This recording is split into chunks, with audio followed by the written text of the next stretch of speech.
এই পানির ঢেউয়ে সে ফেনা থেকে সৃষ্টি হয়েছে বুদবুদ। এই বুদবুদগুলো একত্রিত হয়ে সেখান থেকে মাটির সৃষ্টি হয়েছে। যেই জায়গাতে সর্বপ্রথম মাটির সৃষ্টি হয়েছে ওই জায়গাটা হচ্ছে আল্লাহ পাক রব্বুল আলামিনের ঘর কাবা। অর্থাৎ কাবার জমিনটা হচ্ছে পৃথিবীর প্রথম মাটি। সুবাহান আল্লাহ।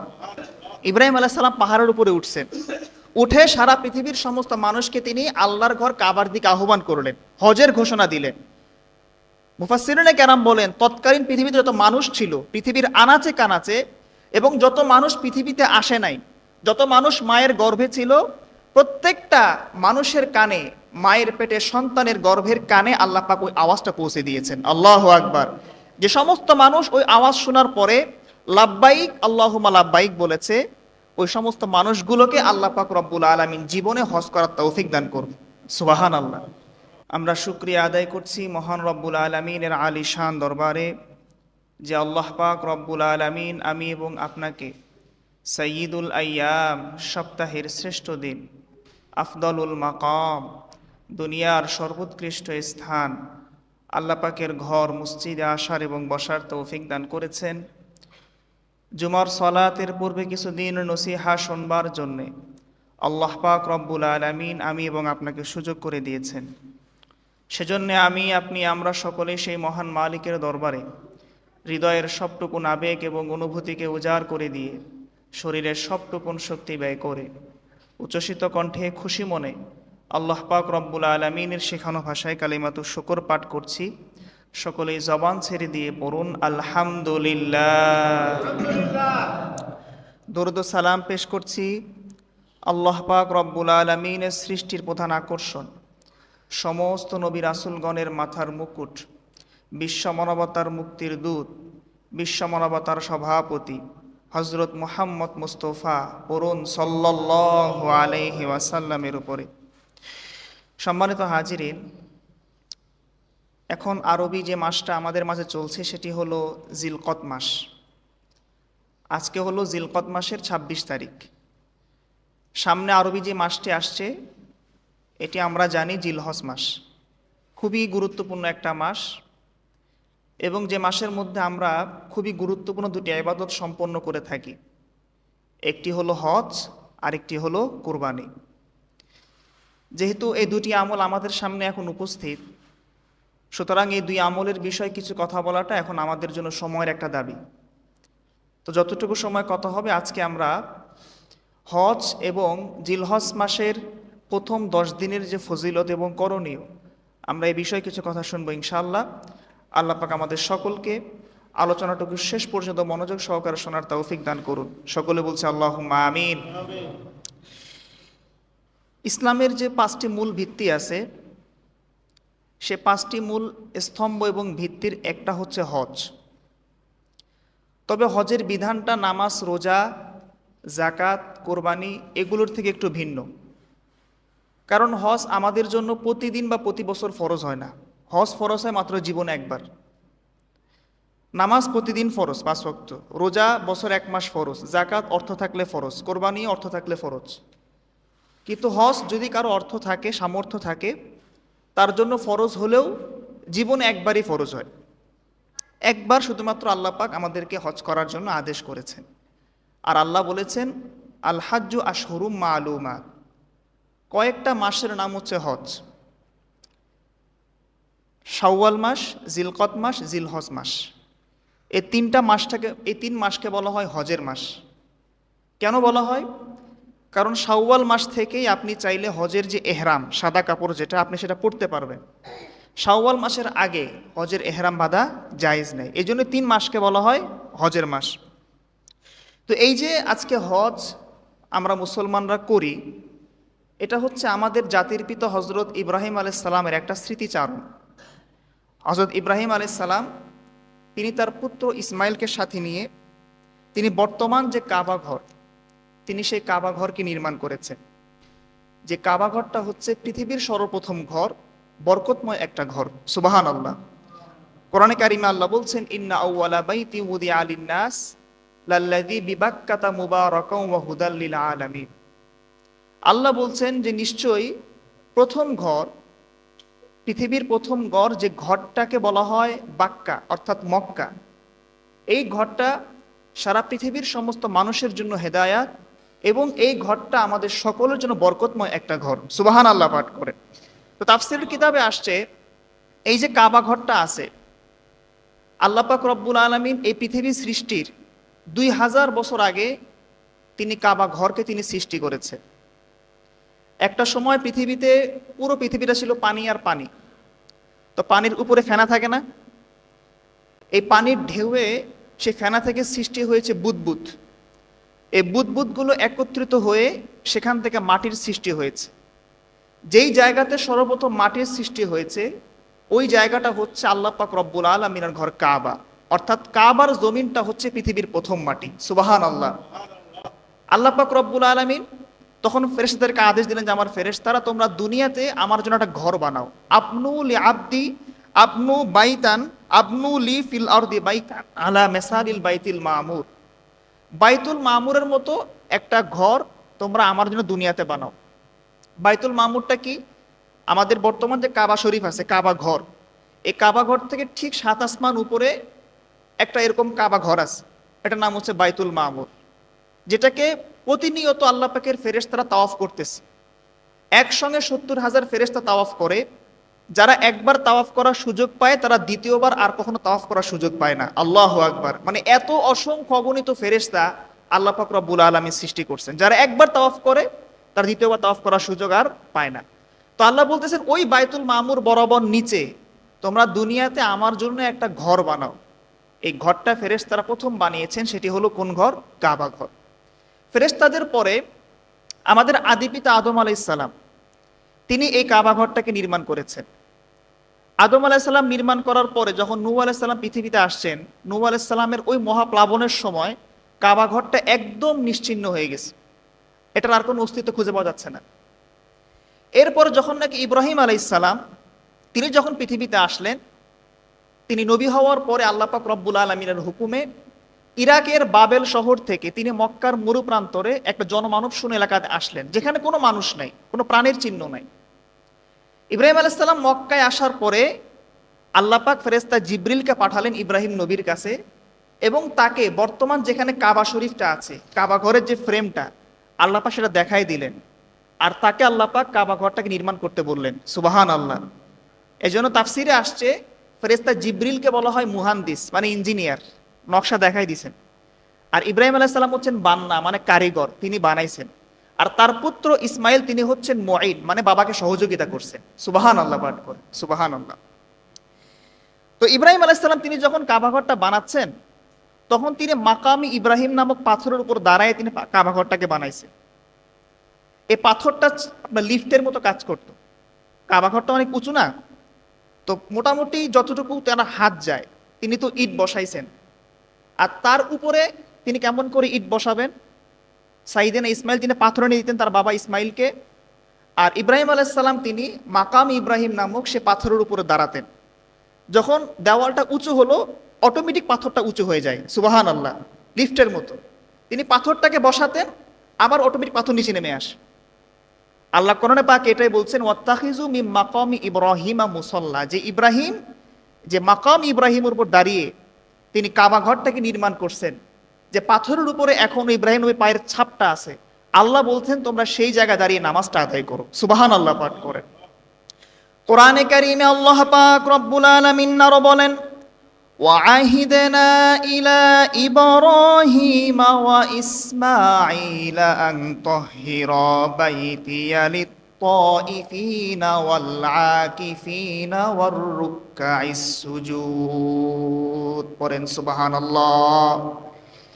এই কাবা ঘরটা বানানোর পরে আল্লাহ পাক রব্বুল আলামিন ইব্রাহিম আলাইহিস সালাম এবং তার পুত্র ইসমাইলকে তিনি আদেশ করলেন যে ইব্রাহিম, তুমি এই কাবা ঘরটাকে তাওয়াফকারীদের জন্য, অবস্থানকারীদের জন্য, রুকু এবং সিজদাকারীদের জন্য তুমি এটাকে পবিত্র এবং পরিষ্কার রাখো।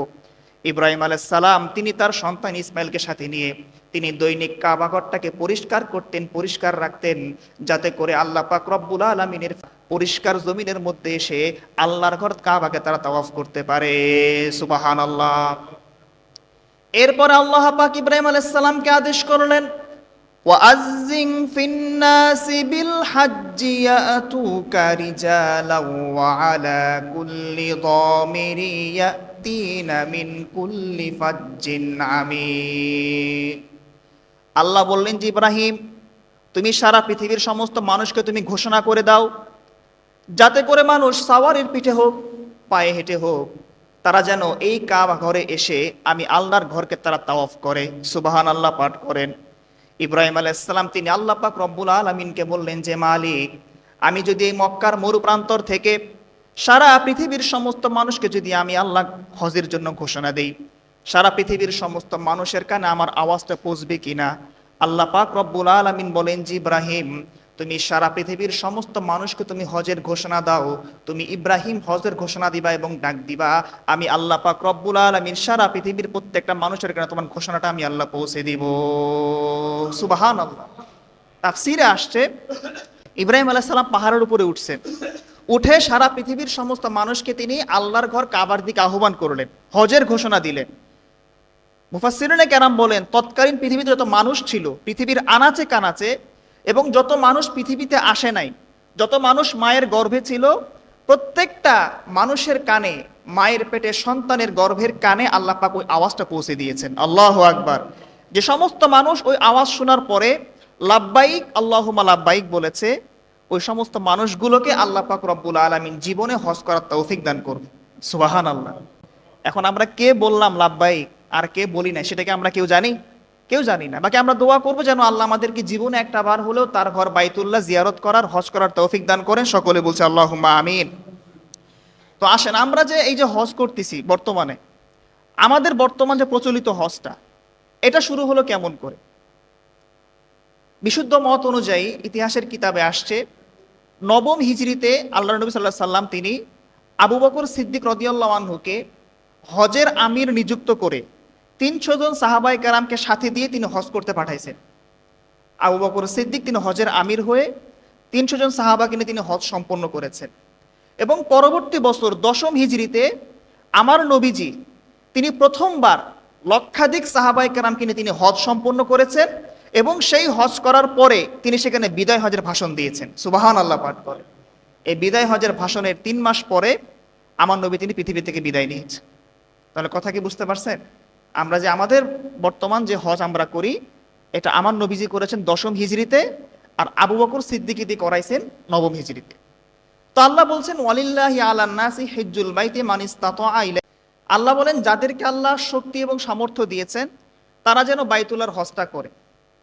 এই শক্তি এবং সামর্থ্য শুধু অর্থ থাকলে হবে না, আপনার যেমন অর্থ থাকা লাগবে, আবার শারীরিক যে শক্তি এবং সামর্থ্য এটাও থাকা লাগবে। এখন যদি কোনো মানুষ পঙ্গু হয়, বা যদি বিকলাঙ্গ হয়, বা যদি সে চলাফেরা করতে না পারে, প্যারালাইসিস হয়, তার যদি লক্ষ লক্ষ টাকা থাকে, তার জন্য হজ করা ফরজ হবে না, কারণ সে হজ করতে পারবে না। তো তার পক্ষে সাই করা সম্ভব না, তাওয়াফ করাটা সম্ভব না, দৌড়ানো সম্ভব না। এটা সম্ভব যদি কেউ তার দায়িত্ব নেয়, হুইল চেয়ারে তাকে তাওয়াফ করাবে, সাই করাবে, সেটা ভিন্ন কথা। ঠিক সেরকমভাবে যারা মহিলা যারা আছে, মাহারাম কোনো পুরুষ ছাড়া মহিলাদের জন্য হজ ফরজ না। মহিলাদের স্বামী, তার ভাই, তার বাবা, এরকম যদি কেউ তার সঙ্গে থাকে মাহারাম পুরুষ, তাহলে সেই মহিলার উপরে কি আল্লাহ পাক হজকে ফরজ করেছেন।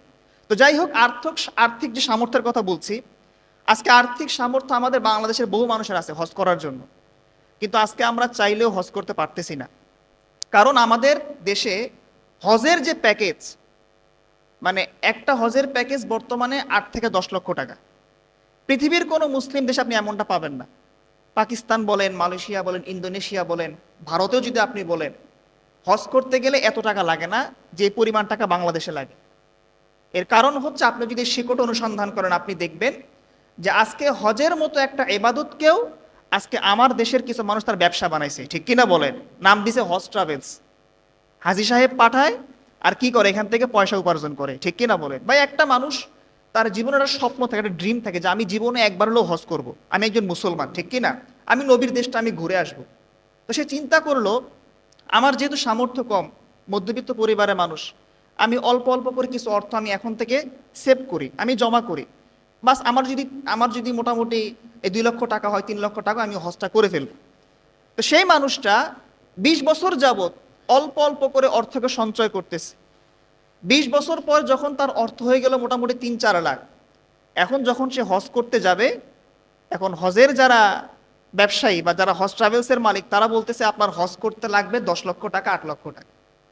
আচ্ছা বলেন দেখি, এখন কি এই লোকটার পক্ষে হজ করাটা সম্ভব? হ্যাঁ।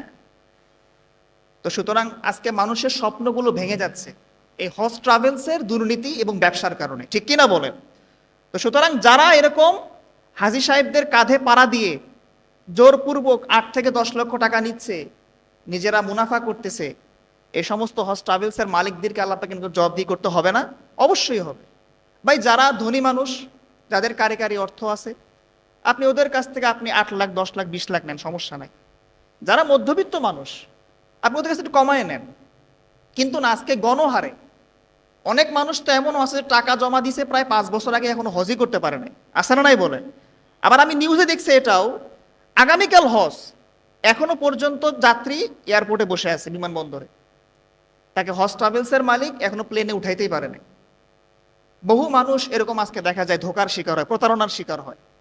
তো কাজেই যেহেতু জীবনে একটা বারই হজ ফরজ, আল্লাহ যেহেতু আমাদেরকে একটা বারই হজ ফরজ করেছেন, আমি চাইবো যেন আমার দেশের সরকার প্রশাসন তারা যেন এগুলোকে নজরদারি করে, হজ ট্রাভেলস নামক যে ব্যবসা সেটা যেন বন্ধ হয়ে যায়, ঠিক কিনা বলে? আল্লাহ আমাদের সকলকে খুব কম খরচে সহজভাবে আল্লাহ হজ করার তৌফিক দান করুন, সকলে বলি আমিন। যা হোক, এই হজ করলে কি ফজিলত? আমার নবী হাদিসে পাকের মধ্যে বলেন, মান হাজ্জা লিল্লাহি ফালাম ইয়ারফুস ওয়ালাম ইয়াফসুক রাজাআ কায়াউমি ওয়ালাদাতুহু উম্মুহু। নবীজি বলেন, যে ব্যক্তি কিনা আল্লাহ পাক রব্বুল আলামিনের জন্য হজ করবে, আর হজ থেকে ফিরে আসার পর ওই ব্যক্তি পুনরায় গুনাহের কোনো কাজের মধ্যে অংশগ্রহণ করবে না। আল্লাহ পাক রব্বুল আলামিন একজন মায়ের গর্ভ থেকে সন্তান জন্ম নিলে সন্তান যেরকম নিষ্পাপ থাকে, ওই হাজী সাহেবকে আল্লাহ পাক রব্বুল আলামিন সেরকম নিষ্পাপ বানায় দিবেন। সুবহানাল্লাহ। কিন্তু আজকে বড় আফসোসের সাথে বলতে হয়, আজকে আমাদের মধ্যে অনেক হাজী সাহেব এমন আছে যে হাজী সাহেব কিনা হজ করে, আবার হজ থেকে ফিরে আসার পরে তারা সুদ খায়। আসানা নাই বলেন? তারা হজ থেকে আসার পরে আবার দুনিয়া নিয়ে ব্যস্ত হয়ে পড়ে। তারা হজ থেকে আসার পরে ছেলে এবং মেয়ের বিয়ে দেয়, আবার তারা সেই বিয়ের মধ্যে ডিজে পার্টির গান বাজায়। আসানা নাই বলেন? প্রিয় ভাইরা আমার, একটা মানুষ হজ করে তার পাপকে মোচন করার জন্য, গুনাহকে দূর করার জন্য। আপনি যদি হজ করে আসার পরে পুনরায় গুনাহের কাজে লিপ্ত হয়ে যান, আপনি যদি সারা জীবনও যদি আপনি হজ করেন, আপনার এই হজটা আমার আল্লাহ পাক রব্বুল আলামিন তিনি কবুল করবেন না, ঠিক কিনা বলেন? এই জন্য হজটাকে আমরা যেন ফ্যাশন না বানাই, বুঝছেন? আজকে তো হজটা ফ্যাশন হয়ে গেছে। আজকে আমরা হজে যাই, হজে যাওয়ার পর আমরা সেখানে সেলফি উঠাই কাবা শরীফের সামনে, ঠিক কিনা বলেন? কিংবা আপনি ওখানে সেলফি উঠাইতে গেছেন, আপনি সেখানে ভ্লগ ভিডিও করতে গেছেন। আরো অবাক লাগে যারা নায়ক নায়িকা আছে, অভিনেতা অভিনেত্রী, গায়ক গায়িকা, তারাও হজ করে, ওমরা করে। আসানা নাই বলেন? আবার তারা সেখানে গিয়ে দোয়া চায় যে হজের পর আমার নতুন সিনেমা রিলিজ হবে, নাউজুবিল্লাহ পাঠ করে। এটা কি হজ নাকি অন্য কিছু ভাই? তো কাজে হজটা যেন আমাদের ফ্যাশন হয়ে না দাঁড়ায়। আমরা এত কষ্ট করে টাকা পয়সা জমিয়ে হজটা করে আমরা চেষ্টা করব যেন আল্লাহ আমাদের হজটা কবুল করেন, এবং যেন এই হজের উসিলায় আল্লাহ যেন আমাদের নিষ্পাপ বানায় দেন। সকলে বলছে আল্লাহুম্মা আমিন। তো একটা হলো হজ, আর একটা হচ্ছে ওমরা। ওমরা করি না আমরা? হজের তো একটা সময় থাকে, ওমরার কোনো সময় নেই। আপনি যে কোনো সময় বছর আপনি চাইলে ওমরা করতে পারেন, যেটাকে আমরা অনেকে বলি ছোট হজ, ঠিক কি না? তো ওমরা এবং হজের অনেক ফজিলত আছে। একসাথে হজ ওমরা করলেও ফজিলত আছে, আর আপনি যদি শুধু ওমরা করেন সেটারও ফজিলত আছে। নবীজি বলেছেন, আল উমরাতু ইলাল উমরাতি কাফফারাতুন লিমা বাইনাহুমা ওয়াল হাজ্জুল মাবরুর লাইসা লাহু জাযাউন ইল্লাল জান্নাহ। নবীজি বলেন, যদি কোনো ব্যক্তি 2টা ওমরা করে, তাহলে এক ওমরা থেকে আরেক ওমরার মধ্যবর্তী সময়ে তার যে গুনাহগুলি হবে আল্লাহ সেই গুনাহগুলিকে মাফ করে দিবেন। আর হজ্জে মাবরুর মানে কবুল হজ, যেটা নবী বলছেন কবুল হজের বিনিময় আল্লাহ পাকের নিকট একটাই, সেটা হলো জান্নাত। সুবহানাল্লাহ পাঠ করে। নবীজি আরো বলছেন, যে ব্যক্তি কিনা হজ এবং ওমরা মানে পরস্পর আদায় করবে, হজও করবে ওমরাও করবে, নবীজি বলেন যে আল্লাহ পাক রব্বুল আলামিন ওই ব্যক্তির দারিদ্রতাকে এবং তার গুনাহগুলিকে আল্লাহ পাক দূর করে দিবেন। মানে যেরকম ভাবে হাপড় লোহার মরিচাকে দূর করে দেয়, যে ব্যক্তি হজ এবং ওমরা পরস্পর আদায় করে, আল্লাহ পাক রব্বুল আলামিন ওই ব্যক্তির গুনাহগুলিকে দূর করে দেয়। সুবহানাল্লাহ পাঠ করে। ভাই হজ করবেন তো ইনশাল্লাহ? কখন করবেন? বুড়াকালে? টাকা হইলে? টাকা তো সারা জীবন আমাদের হইলেও আমাদের আশা পূরণ হয় না, ঠিক কি না? এই সরকারে চাকরি করব, চাকরি থেকে রিটায়ার্ড করি, পেনশন পাই, বাড়ি করি, তারপরও নয় করব নাকি? ব্যবসা বাণিজ্য একটু গুছাই নেই, এরপর আমি নয় হজ করব। বহু মানুষ তার উপরে হজ ফরজ, কিন্তু গরিমসি করতে করতে এমন হয় যে ওই লোক ফকির হয়ে গেছে, ঠিক কিনা বলেন? কারণ মানুষের আজকে টাকা আছে, কালকে টাকা নাই, কি বলেন ভাই? আজকে যে ধনিক, কালকে সে গরিব। আজকে মার্কেটের মালিক ভাই, আগামীকাল সকালে মার্কেট পুরে ছাই, সব টাকা শেষ, ঠিক কিনা? আজকে জাকাত দেয়, এমনও হতে পারে আগামীকাল সে জাকাত খাবে। তো কাজেই নবী যে কারণে হাদিসে পাকের মধ্যে বলেছেন তোমরা খুব দ্রুত হজ করবা। নবীজি বলছেন মান আরাদ আল হাজ্জা ফালিয়াতাআজ্জাল, যে ব্যক্তি হজের ইচ্ছা করবে সে যেন খুব দ্রুত হজটা করে ফেলে, কারণ সে কখন অসুস্থ হয়ে যাবে আর কখন তার কোন প্রয়োজন সামনে চলে আসবে সে ব্যক্তি সেটা জানে না, ঠিক কিনা বলেন? এই জন্য হজ ফরজ হলেই হজটা করে নেওয়া ভাই, গরিমসি না করা। আরেকটা বিষয় হচ্ছে যে আপনার উপরে হজ ফরজ, কিন্তু আপনি যদি হজ না করেন আর হজ না করে আপনি যদি মারা যান, আমার নবীজি বলছেন যে সেই ব্যক্তি ইহুদি হয়ে মারা যাক আর নাসারা হয়ে মারা যাক, আমি নবীর কিছুই যায় আসে না, নাউজুবিল্লাহ পাঠ করেন। কাজেই হজের মতো একটা ইবাদত আজকে আমরা অনেকে গরিমসি করি ভাই। আপনি এটা জিনিস খেয়াল করে দেখেন না যে একটা মানুষ সে যদি নামাজ না পড়ে, যখন মসজিদে নামাজটা যখন নাকি চলে তখন ওই ব্যক্তি আপনার মসজিদের সামনে থাকে না, একটু লজ্জা পায়, চিন্তা করলো আমি তো নামাজ পড়ি না, মসজিদে নামাজ চলে, আমি এখানে কেমনে দাঁড়ায় থাকি নামাজ না পড়ে, সে একটু লজ্জা পায়। যে ব্যক্তি রোজা রাখে না সে দেখবেন রমজান মাসে যদি চা খায় দোকানে বসে একটা পর্দা দিয়ে খায়, কেউ যেন না দেখে, একটু লজ্জা পায়।